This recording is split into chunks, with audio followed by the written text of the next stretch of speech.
Welcome to Bold Agendas, the podcast where we explore the strategic issues facing business leaders who are driving transformative change.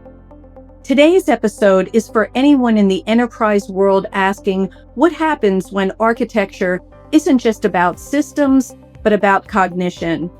For decades, enterprise architecture has been a backstage function focused on frameworks, integrations, and control. But in an AI-first world, that isn't enough. We're just no longer designing systems. We're designing conditions for agents to think, learn, and act. My guest today believes enterprise architecture must undergo a total redefinition. He's not only calling for a new model, he's building it. Jesper Lowgren is the enterprise architect practice lead at DXC Technology and the creator of Enterprise Architecture 4.0, a new framework and way of thinking designed for agentic AI. He's leading the conversation on how ontologies, simulation, and systems thinking can help architects govern intelligent, autonomous enterprises. If you're a strategist, a business leader, a digital leader, or let's be honest, a business architect by necessity, if not by title, you'll want to listen closely.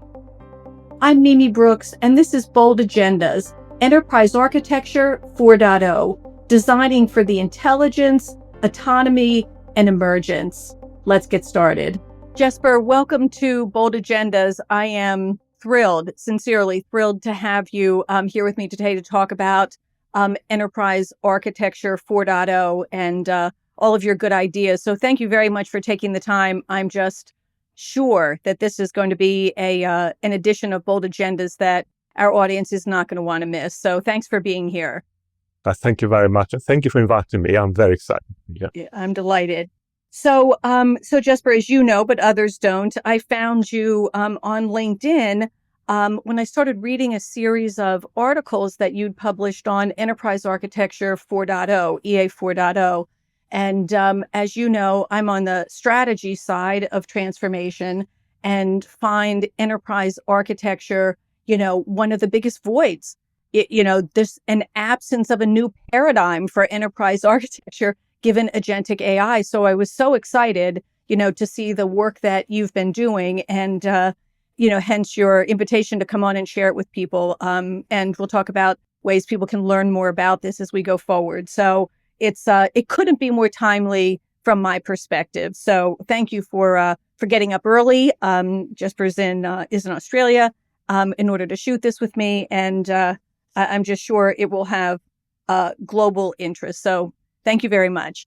So why don't we jump in, Jesper? And I want to start with, if I can, just a discussion that I'm not even sure people know the discussion in terms of why enterprise architecture in its prior form and its current form really is just not going to scale, to meet the demands of an intelligent, dynamic enterprise going forward. So let's talk about the why and what brought you into this work. And maybe what is Enterprise Architecture 4.0 to you? Yeah, let's perhaps start defining enterprise architecture in the first place. The enterprise architecture is a way of describing an organization in the context of its business. We call that business architecture. How it's using data, we call that data architecture. How it's using applications, that's application architecture. And then everything that supports it, we're calling that the technology architecture. That was designed originally in the 1970s, 1980s. And the systems then, they were bigger, they were monolithic, they were much simpler, and they were not integrated. So enterprise architecture in that context, it made sense. Now I had a lot of digitization, and enterprise architecture in its own right is not really keeping up with digitization. And now I have agentic AI on top of it that is bringing in cognition and intelligence and autonomy. And that is complicating the picture even further. An enterprise architecture simply can't scale because it's all static. It's based on framework. It's about structure. It's about explaining what is. It is not about explaining how it works. It's not about explaining relationships. It's not about explaining evolution. So it sort of gets stuck. So enterprise architecture 4.0 is a way of reimagining enterprise architecture for the agentic world by bringing in the intelligence and the cognition and the evolution and the dynamic side of architecture that's essential in order to manage AI agents. So Jesper, the domains of architecture, the historical domains of architecture, as you're describing, business data, application tech architecture, are still the domains. The issue is, how do these domains operate and interoperate when the context, moves from, more of a static, predictable, set of layers of architecture almost, into this dynamic, cognitive, intelligence-based environment that has a lot to do with behaviors and relationships that occur seemingly on the fly, right? Exactly right. So we see, for example, business architecture, which is really my background. We are seeing that in business architecture in the past, we have two major building blocks called capabilities and value streams, and they're static. A capability is something that an organization is doing or capable of doing at any given time, and a value stream is how an organization is generating value. They are static. They're typically stick in diagrams or in PowerPoint presentations. We need business architecture that is much more dynamic. So in the agentic world, where we talk about business architecture capabilities, they can be almost like created on the fly. They are sensing, they are emerging, they are developing, for example, around a business opportunity. So it's not like we have them as arm's length and we're documenting them and we're looking at them. They are part of the system. They've been integrated, they're moving, and they are evolving in real time. So Jesper, tell me about, how your journey started in looking at a new framework for EA 4.0. Like, how long have you been working on this? And did you pursue this? Did you walk into this because of your need, the void, if you will, of what you were finding in your work at DXC or perhaps other places as well? Yes, I've always found enterprise architecture somewhat limiting. I really believe in the concept of it. I think it's an essential building block for scale. If we talk about the real scale in an organization, that's a promise. But it's a difficult thing to implement. And I think the reason why it's difficult to implement, again, is because it's static. It's only diagrams and artifacts. And it's hard for an organization. I think it's hard for a CEO to look at all of this stuff with artifacts, thinking this is really important to me and I need to invest into it. So it's always been hard to have a powerful enterprise architecture conversation because it's difficult to really articulate the value. And that has been something I've been thinking about for years. And I've been thinking about repurposing enterprise architecture for a long time. And I haven't really got the anchor or the impetus to really do it until a couple of years ago in the context of AI, because it forces a change. It's not optional anymore. Right now it's optional whether we use enterprise architecture or not. It really comes back to how much manual work ultimately we want in the organization. But in the agentic world, it's essential. It is so complex. There's so many moving parts. And we have these capabilities of intelligence, etc., that we need to also embody into the architecture. Jesper, before can I just ask a question just related to what you're saying? Because I just think it's so important. Do you think in your work or in your own experience, do you think that most organizations understand that they've got an enterprise architecture problem today, Jesper? Or do you think that they're just starting to get a sense that maybe enterprise architecture, as we've thought about it historically, might not fit? Like, where do you think, in your experience, people are relative to this challenge or opportunity? I think most organizations are starting to feel it now. A lot of organizations have started to experiment with AI agents. and setting up proof of concept and testing the technology. And that's all well and good. That's not particularly hard. The difficulty comes when we're trying to scale, when we are trying to take the proof of concept and making it bigger. There may be more agents and maybe more data is looking at it, maybe more importance in the process that they're executing. And so you think that the time that they realize that they've got something that isn't really going to be a hand in glove fit is when we're trying to go to enterprise scale of whatever the solution is. So it's that pursuit of enterprise scale that tips into the space that we don't really have a framework for this in terms of architecture going forward. Yes, and I think it's any kind of scale. So you can scale within the business function as well. I think it is taking a proof of concept and make it live is very difficult. And the more complex or involved the proof of concept is, if it's more agents or if there's any kind of autonomy, it is very difficult to scale, very difficult. And Jesper, do you find that the approach then to exploring this or to walking towards, a new framework or model for enterprise architecture, is it being done on the fringe, like as part of innovation from an IT perspective? Or do you think that companies are trying to adopt this as a core architectural approach or capability? How are you seeing it? I think it is a bit on the fringe right now.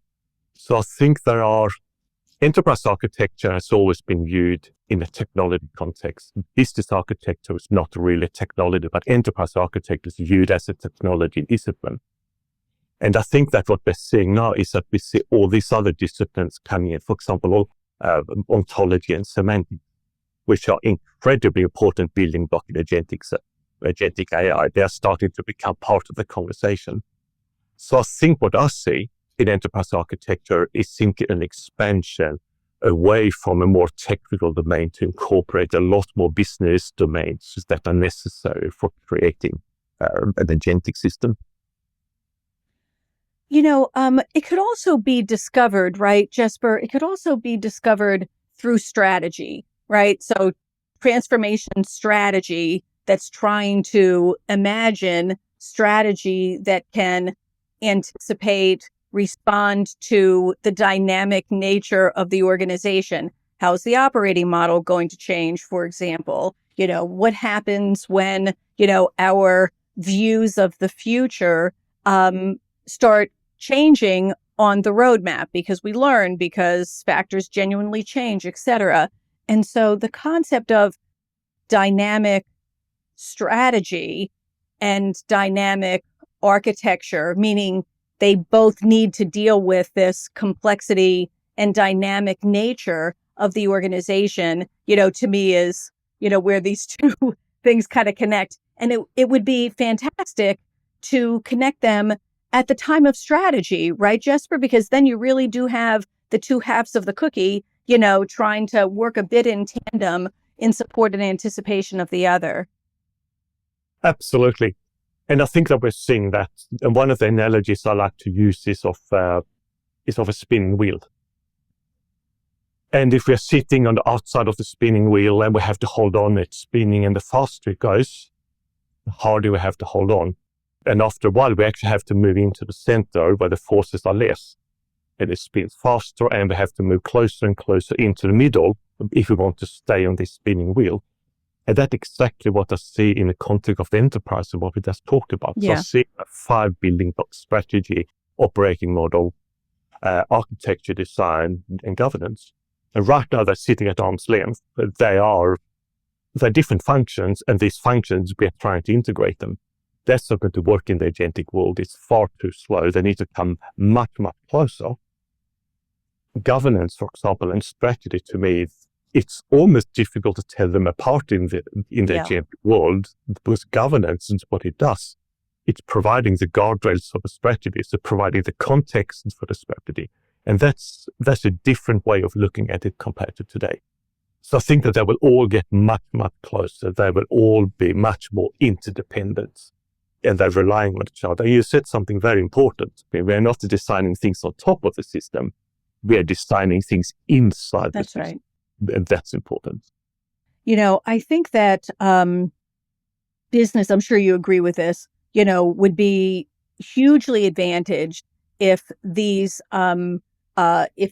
building blocks, both architecturally and also, from business strategy and business operating model, could co-evolve and be on the same rational roadmap, because they really are entirely related, and basic capabilities like simulating the future, for example, as a way of imagining it, become possible when these pieces are cooperating, literally, because now we can co-design, right, Jesper? We can co-design the enterprise and use all of the levers that we have to understand it strategically, logically, systemically, so on and so forth, right? And then I see what you're saying. If you put that, above the line and put governance modifying it all below the line, then you've got, some nice harmony in terms of, the overall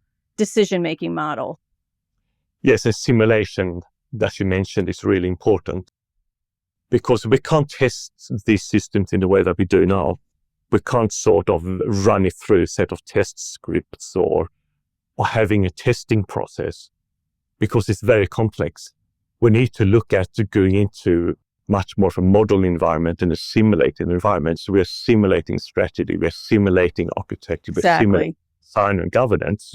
Let's say, for example, that we have a system of, I'm picking a number, 100 agents, and they're working autonomously towards a common goal, whatever that is.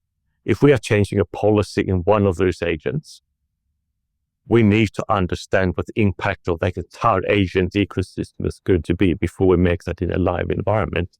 That's why the simulation is so important. So if we're making a particular policy change, we can simulate that policy environment and we can make that policy change and see what it means. Yeah, exactly. Jesper, I think, again, just another parallel thought, the idea by almost a different name is the concept of trying to, use digital twins of organizations. Some refer to them as DTOs, as in order to model the organization and its response under various circumstances, scenarios, conditions, right? And again, it's the same concept, and you want the enterprise and the organization to work, in all of its dimensions, in its people dimension, in its logical dimension, in its asset dimension, in its marketplace dimension, et cetera, right? Because that's what's going to give us the truest, picture of how we might anticipate and test the business under different pressure points. Exactly right. I think the digital twin is the only thing that we're going to do it in the future. Yeah. And I think it's a capability. This is an essential capability. Right now, some organizations do it, and it's more trying to model the physical aspect of an organization in a digital. This is about managing the risk and autonomy of AI agents. And it will be absolutely essential because there will be no other way of testing it. That's right. Yeah. Not thoroughly, not in a 360 way, right? So, Jesper, I want to move us into your framework because I think it's critical that people understand how well thought through this framework is. This is not, a set of loosely coupled concepts. Sometimes frameworks can be more theoretical or conceptual, and that's not this. This is much more prescribed from my perspective in terms of the framework, and I honestly think it's brilliant. I really do. So if we could talk about the framework and maybe its big building block pieces, starting with what you consider kind of foundational, and then walk us through it. Walk us through the big classifications of assets. And then I'd like to talk about some of the logical systems, that operate within the model. When we get to the end. So let me let you start with foundation. Yes, it's a really good way I'll put it in when I talk about building blocks. It's like exactly what it is. It's building blocks starting at the ground and then building up. So the first building blocks it actually starts with a mindset. We need to think about this differently. Applying the mindset of yesterday in sort of the analog world and the digital world. Now we're talking about the agentic world. We're talking about another quantum shift in thinking. So that's the first thing, is a mindset shift. And I have identified 5 mindset shifts that I believe are essential in order to be successful in the digital world. And I call them simulate before you execute. Design conditions, not outcomes. Architect for emergence. And my favorite, design for loss of control. That's a hard one. And govern what you contribute. So these are the mindsets that we need to bring with us, an understanding that we are suddenly creating strategy and creating operating model and architecture and designs and governance for systems that we can't control. And that's important. We can't control these systems. Once it becomes autonomous, we have to let go of control. And that's Can I just comment on that too, Jesper? That's a perfect example. Your 5 agentic principles are entirely overlapping with the principles that we talk about from a strategy perspective. It's just so easy to kind of point to these 2 ideas and see how they connect, hand in glove. So if I just did it in shorthand, plans to purpose, right? Rules to signals, future signals, control to autonomy. So these shifting ideas, starting with mindset, starting with the strategic approach for the business going forward, I just think that they are a perfect fit to how we would think about principles of strategy. And I think it's because of everything come together. As I said, it's spinning fast and everything gets together and everything starts looking the same. Yeah. So strategy in governance, typically we're looking at very far apart, actually become very similar. What is strategy and what is governance? It sort of becomes much grayer. So I think everything's starting to look similar when it comes together at the nucleus. Yeah, good point. Good point. Okay, so we've got in foundation the 5 principles, 5 agentic principles, and then the maturity model. Jesper, does that make sense for us to talk about that next? Absolutely. And since we spoke about it, I've hacked it a bit. Oh, good. Okay. These are always work in processes, always in progress. And that's really important. This system is living. Yeah. It has to be living to work. So we're typically using maturity models. I'm using the CMMM methodology. That's 5 levels of maturity. And it starts up being completely uncontrolled ad hoc to something that is very, very managed. That's level 5. And then we have steps in between. I'm not using the maturity model in order to try to assess organizations. Every organization is a level 1 or level 2 today. I'm using it more as a way of explaining how much is going to change. Because when you're looking at these steps, step 1 is really about our assistant, AI assistant. It is our co-pilot that we can use pilot at work. We can ask a question. It can help us to write an email, for example. That is uncontrolled. It is simply just providing a capability, and anyone can use that capability in order to achieve personal productivity. At like 2, a tool level, just for like a tool level. Exactly right. Exactly. Got it. Yep. And number 2, we're starting to put a bit more structure in it. Then when we talk about CMMM terminology, it's called repeatable. And on level 2, we're talking about AI agents. So now we are talking about a little bit more systemization here. So we might have a policy agent, and then that policy agent has access to policy documents. And that is used in the customer service department. So it's not so much about the individual now, it's about the group, it's about the team, it's about the team process, it's about team productivity. So that is level 2. Level 2 can be done quite easily in our current context of an organization, our current operating model. It will, of course, demand data governance. So there are certain data governance capabilities that need to be in place for level 2. But any kind of AI governance and AI strategy and AI operating models are we can fit it within what we do at the moment. The problem comes at level 3. The level 3 is, I'm calling it the multi-agent systems. It's where we are. It's really the starting point of agentic AI. And then everything changes, because so now you don't have an individual agent that is largely deterministic. Now you have a few agents, and you're starting to reduce autonomy. That's starting to become autonomous. And that is changing everything, how we are looking at it, how we govern, and how we are controlling, etc. And I'm not even going to talk about 4 or 5, because it's somewhat speculative how that world is going to look like. But the step in between 2 or 3 is really big, and it breaks, as far as I can see, it breaks almost everything. Yeah. It's very few things of the past that are sick and fit into this world. And here comes a hack. So there's such a big jump into 2 and 3. So I put in a 2.5. Yeah, no, I hear it. I hear it totally. And to just connect it back to what you said before then. So I think that it's an important point that you're not using maturity to assess the current state. You're using the maturity model to try to represent to people the gap between where they are today and where we're going to be going tomorrow. And this concept of between 2 and 3, maturity levels 2 and 3, there's quite a big leap. I would call that a leap. So we have a big leap that's going to take place between 2 and 3, and defined as paradigms are going to shift, ways of working are going to dramatically change, et cetera. And that's what you're saying here. Yeah.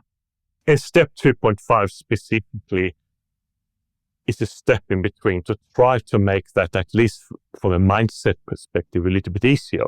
Is that 2.5 is that you're putting in all of the controls, all of the governance. You're actually putting in the control systems, but you don't turn on autonomy. So you can test and harden your governance ground in the testing ground and your simulations, etc., before you actually turn on total autonomy. Sense. Makes total sense. And again, I'm going to say, a similar idea and strategy would be starting with foundational building block capabilities. Again, from a strategy perspective, what are the organizational building block capabilities that need to be put in place? And then when we get to the next phase of transition, these are the leaps. The leaps start happening as we transition from foundational basics that aren't really paradigm shifts yet operationalized, against our prior ways of working. But as I start walking towards transitional, I'll use my language to align to yours. As we start moving towards transitional, we hit this 2.5 stage of maturity, where we really, need to see the steepness of the climb. Yeah. And I think one of the complications, Mini, is that we're coming from a world that was completely analog. There were no systems at all. And we started to introduce computers in the 60s. And there have been a very gradual digitization. We have had so many options. We can go fully digital, we can go partly digital. There are all these shades of gray in between.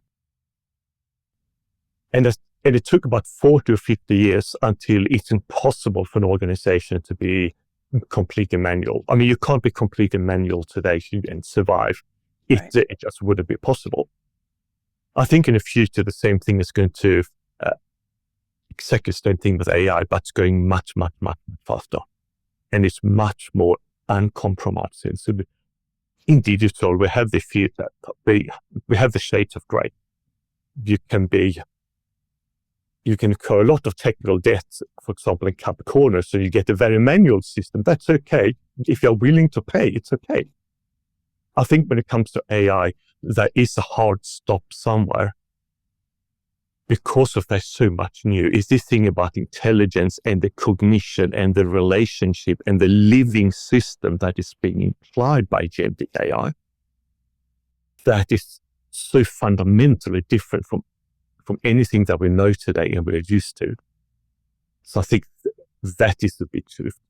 And I think it is, because you're not going to be able to keep one foot in the old paradigm and one foot in the new paradigm, right, Jesper? It's just too all-encompassing. It's this like you said, this whole idea of an ecology, an enterprise ecology, if you will, that's really being built, and the concept of this as a living, thinking, behaving, acting system that is able to, regenerate itself on itself, is going to be where we really need to be able to have the frameworks, systems, thinking to live and manage and be successful there, right? You're not going to be able to retrofit, if you will, at that point. Exactly right. And I think this about system thinking is so important, because this is the system. It's not a framework. It's not static, constantly evolving. It's constantly learning. When we're making agents autonomous, they're going to learn and evolve in their own right. So again, it's all of these complications that we need to think about. The framework is not meant to work. It needs to be a model. It needs to be simulation. It needs to be something that can continuously evolve with agents. Totally. So Jesper, just in the interest of time, because I want to make sure that we get to the systems thinking piece of this. So we've got these foundational building blocks.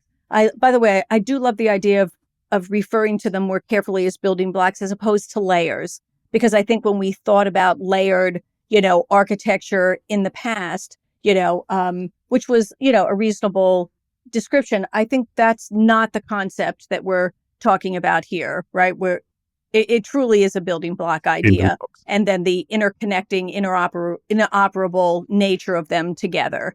Yeah. Okay. So, we have foundation. Anything else on foundation that you wanted to add before we keep going? No, that's good. The big stuff. So we've got foundational ideas, and then we have governance ideas. And sometimes I'll say to people, look, this is governance with a big G now. It really becomes, how we think about autonomy working, right? Like, how does autonomy work, and how do we govern that kind of environment? So skip a stone over that for me, Jesper. You've got part of the framework, which are these governance building blocks. How would I think about those? So the governance building blocks are enterprise architecture for look at governance across 5 dimensions. And also, they're similar to, for example, what we talked about before. You start with the foundations. So there's a level of foundational governance. The foundational governance is, for example, things like data governance. They are the foundational capabilities needed to even consider agentic AI. And then we're talking about organizational governance. And organizational governance is how we're going to interact. That's how we're interacting with agents and the collaborations, and how this human in the loop, and how that operating model is going to look like. All of this needs to operate as well. So there's an operational governance. So that is about understanding the thresholds and the triggers and the signals, etc., coming out of the system so they can manage it. There is a very big technology aspect. So we have to manage that technology as well, and making sure that technology is fit for purpose and keeping up, etc. And the last one is evolutionary governance. And this one is really important, because we might have an agentic system that is racing ahead. Governance needs to keep up. So the system of governance needs to be living as well, and constantly aligning to the evolution of agents. So governance itself needs to evolve. So those are the building blocks on a governance model. I think that's critical, because that definition is so broad, far-reaching, and it really does hook right into the capabilities of the model itself, right? In other words, it's not compliance, it's not an afterthought, it's not, it's in the context of the ecosystem and its operations. It's providing governance to all of the moving parts, right? All the logical moving parts, and ensuring that the system as a whole is operating within the boundaries and opportunities that we expect it to, right? That we design it to and that we expect it to. I like to think about it as a living body, because I think that is really how these agentic systems are supposed to look like, at least to me. And in a living body, you don't sort of have one governance point here, one governance point here. Everything is being governed. If you hurt yourself, it doesn't matter where you hurt yourself, you're going to feel it. It's a system that is working together. And I think that's exactly what I see with agentic AI. It's a complex system, but all of the parts need to work together. They need to signal to each other, and they need to balance each other, just like a human body. Yeah, that makes sense. And I just think similar to how we think about logical enterprise architecture in a yin and yang relationship with strategy, which is really the best way to think about it, because it's the way that the strategy maintains, its relevance right over time. Governance is going to be an integral part, as you were saying, an integral part of that overall system, and it becomes, almost an operating model in its own right. Yeah. Exactly. Yeah, that makes perfect sense. So now I get to kind of the heart of the framework that is so interesting to me, because, I feel like when we talk about systemic solutions, systems level thinking in the context of Enterprise Architecture 4.0, you've identified these 9 logical systems that interoperate, with each other. They're dependent on each other. They feed each other, right? Which really represents, a lot of the systems, the intelligence systems of the framework. If I'm doing this justice and explaining, the 9 living systems, great. So talk me through these, because I think that they're fascinating, and I think their interplay is totally interesting. Yeah, and it's really the core of this model, all these systems. And it's probably fair to say that I'm unpacking these systems. They're quite complex, and there's a lot of interactions, interrelations. And there's a lot of work to be done in this space. I realized quite early on that system thinking was going to be needed in order to address AI agents and agentic AI. And I've spent at least a year researching and speaking to other people and try to come up with not only candidate list of systems, but they're not independent, they're working together, so they have a relationship as well. So it's a system of systems, if you like. Right. And after a lot of work, I was able to normalize it down into nine systems, and they come in 3 categories. I'm calling it the core foundation. So these are the foundational systems. And they're system of record, which is really about your data quality in your data, making sure that your starting point is correct. And you have the system of intelligence, and system of intelligence is about turning data into intelligence, taking data and being able to do something meaningful with it. And then the last system of the core foundation, that is a system of trust. And of course, the system of intelligence is pointless if we can't trust the data, and insights coming from it. So these are the core they're the core foundation systems, so they're building on each other. And then we have the interactions. So that is how the systems are interacting with the ecosystems around it and also itself. So we have 3 systems here. We have system of engagement. This is really talking about the interactions between humans and agents, and also human in the loop. We have system of collaboration, and this is really important because agentic AI, we want to give a number of agents one goal. So they want to work together to achieve one common goal. And we are managing that in a system of collaboration. So that's all about understanding the goals, aligning the goals for agents. And then we have system of control. And this is a very important system, especially in governance. So this is all about governing behavior, permissions, orchestration, choreographing, etc. And then the last one, the last three systems, that's your operational, that is how you enable the overall system. And that's where we have systems simulation, where we can simulate scenarios before we let them out in the world. And we have system of autonomy.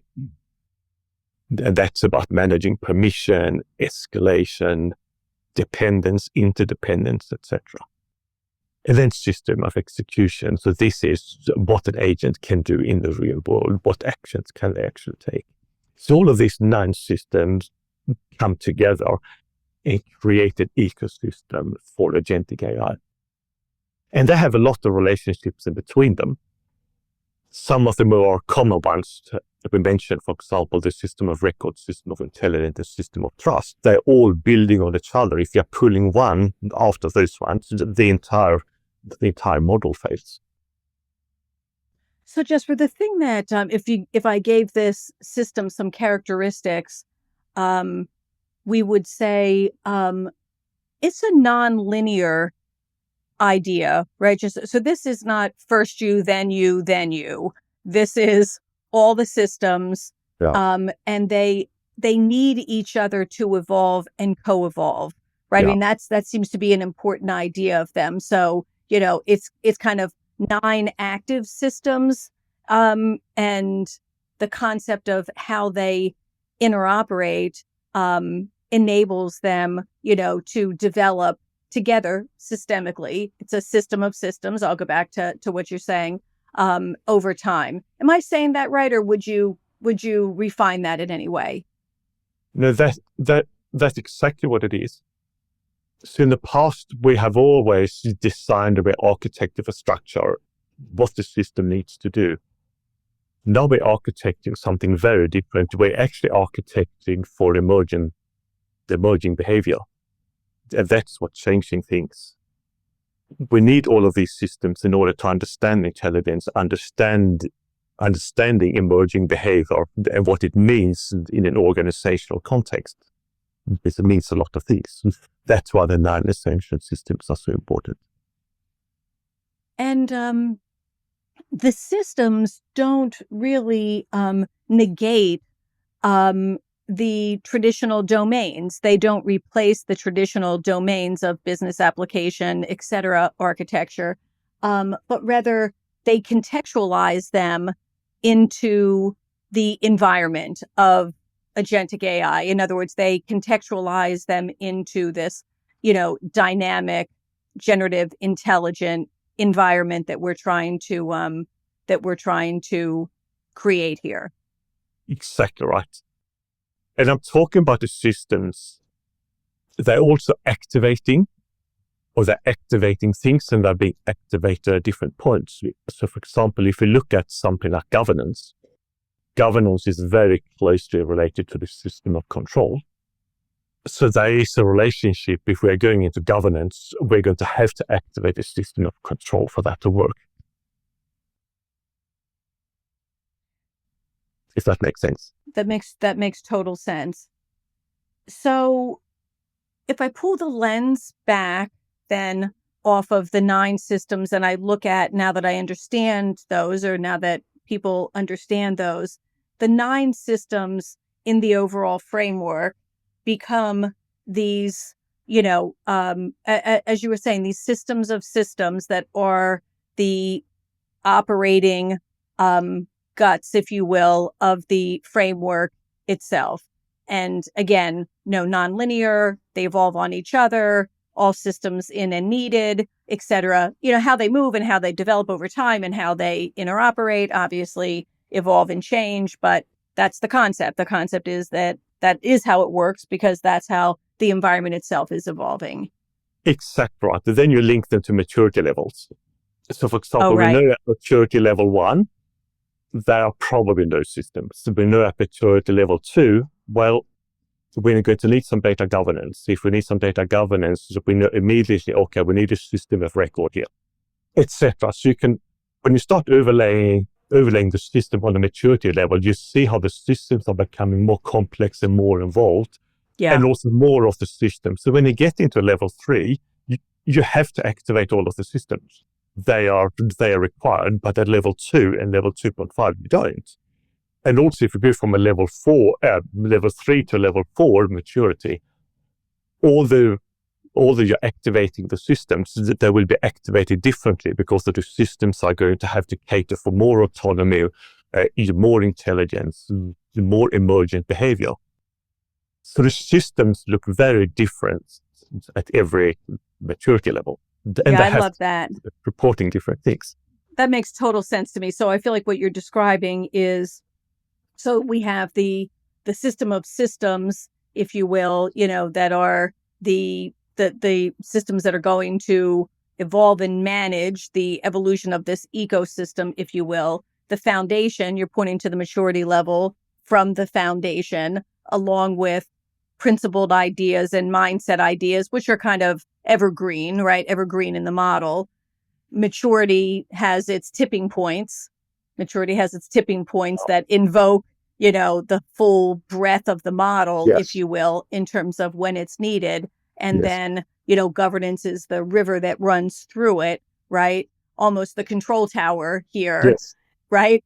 Providing, direction and guidance and risk management, etc., transparency, whatever analogy you might use, in order to be able to see the system with reasonable transparency.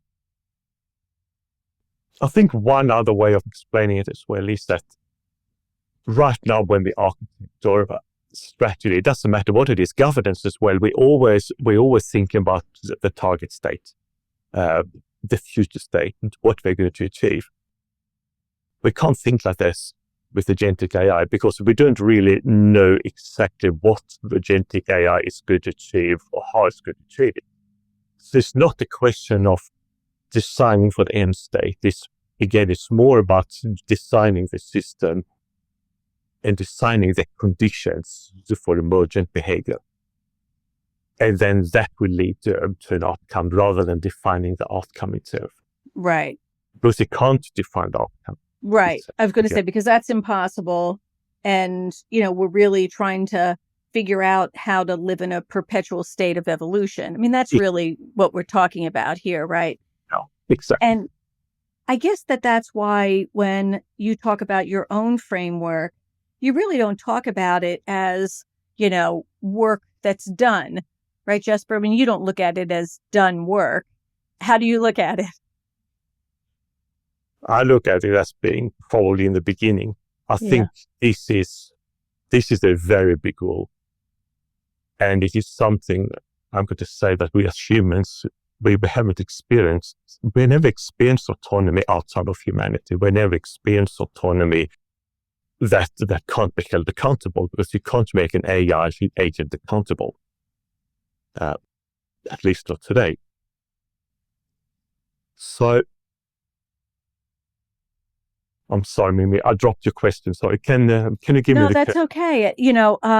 It was, you really, I think had answered it when I said, the framework isn't done. Like, you don't consider your framework done. You consider your framework the start in trying to, it's almost understand it, right? Like walk alongside the progression that we expect and try to put, a way to characterize it, to think about it, to decision, in it, right? But I imagine that this will be a work in progress from your perspective, for a long time. Absolutely, it will be. Yeah. And I'm only one person at the end of the day, and I know some of the pieces of the puzzle, and I get a glimpse of the puzzle every now and then. But this is going to require a lot of collaboration, a lot of people coming together, exploring these systems. I love the life passion work of yours here, because that's what it seems to me that it is. And the reason that, just everything about what you're doing and how you're doing it was so interesting to me, Jesper, is because when I started Bold Agendas, my purpose was to just get best ideas from different stakeholders and points of view, because the opportunity and the situation is so vast and the change is so massive, that this idea of it will take a village. It will take a collective, of people and best thinking. And as Mike Carroll, taught me, best questions as opposed to best answers. And I feel like that's what you're doing here, trying to lasso this a bit, start to explain it, open to different points of view and other ideas from others, and really almost relying on the input and experimentation of others in order to evolve the system. Am I representing your interest fairly when I say that? Yeah, I think so. I'm trying to be disruptive because we need to be disruptive. And I think that a lot of people are going to need to come together in this disruption to figure out what we are really trying to build and how things are going to work in the future. So I've sort of put a stake in the ground and said, all right, I think there's certain things here based on what I can see that we are going to have to think differently. We're going to have to act differently. We're going to have to think about systems differently. We're going to have to put certain laws in place, the agentic laws, so we can protect ourselves. There's a governance side. All of these things need to come together, plus other things. And that is a community that needs to come together. So I think that you're right. I'm trying to start that community. So Jesper, that thought, you're actioning. This is now how you're spending some of your time. And I just want you to explain that to folks, because I think for enterprise architects and business leaders who know that enterprise architecture is going to be a key underpinning capability in order to move the needle sustainably here, is just a critical idea. And I love what you're doing in creating a series of cooperative interactions with interested folks who might want to start experimenting together. So let me let you describe that. Yes, I'm building an agentic system, a real agentic system, a small and simple one.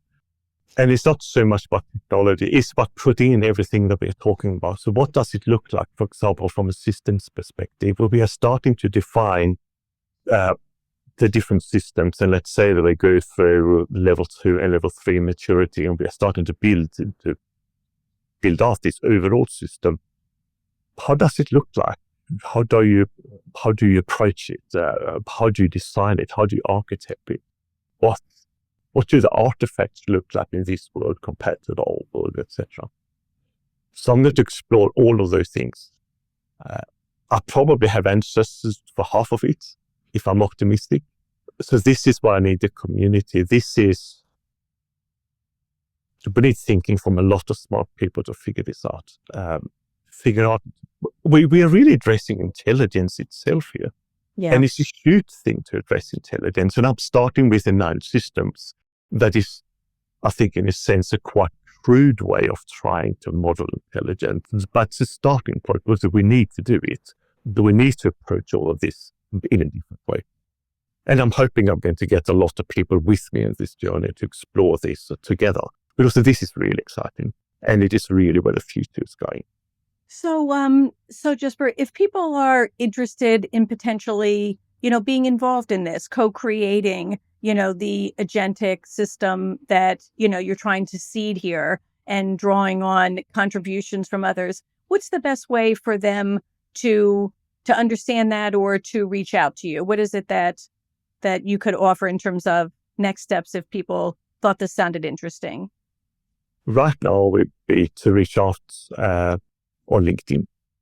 Perfect. I publish a lot on LinkedIn.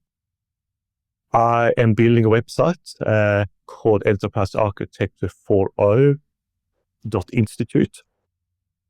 But I'm so busy creating my models, I haven't had that much time on my website. So it's work in progress. But in the next few weeks, I'm hoping to have something out where people can register interest, etc., to become involved.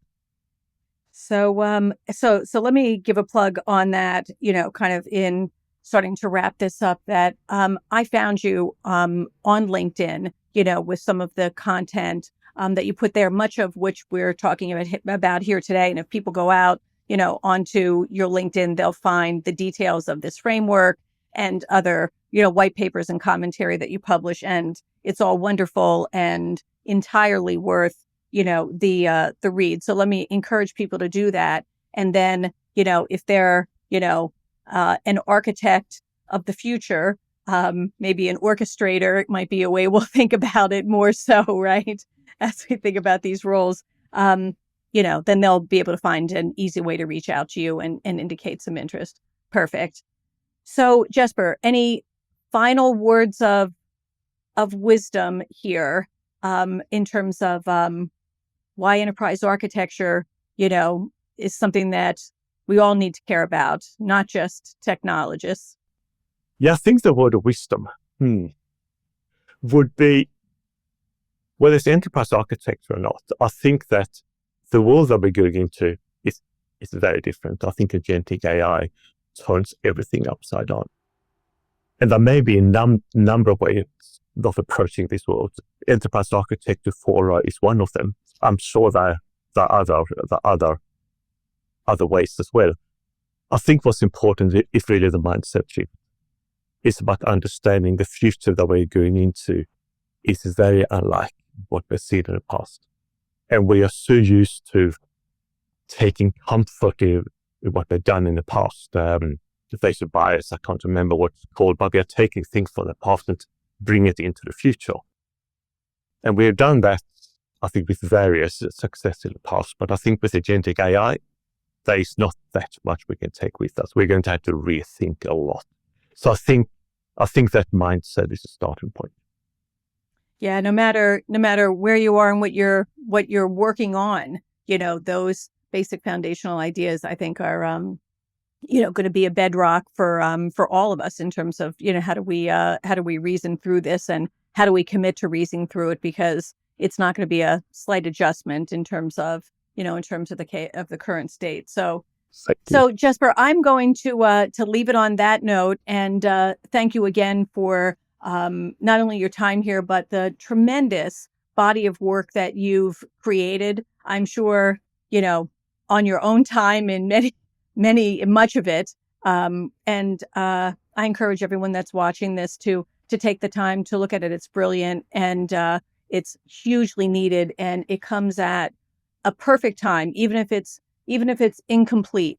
It's directionally solid and right, and we can all learn from it, no matter how we come into this understanding of the disruption that we're all trying to figure out how to manage well through. So thank you very much. It was my pleasure having you, and I hope that you'll come back again and keep us informed on all your learnings. I would love to. Thank you for having me. Thank you. I really enjoyed this conversation. Thank you. Talk to you soon. Bye. Bye.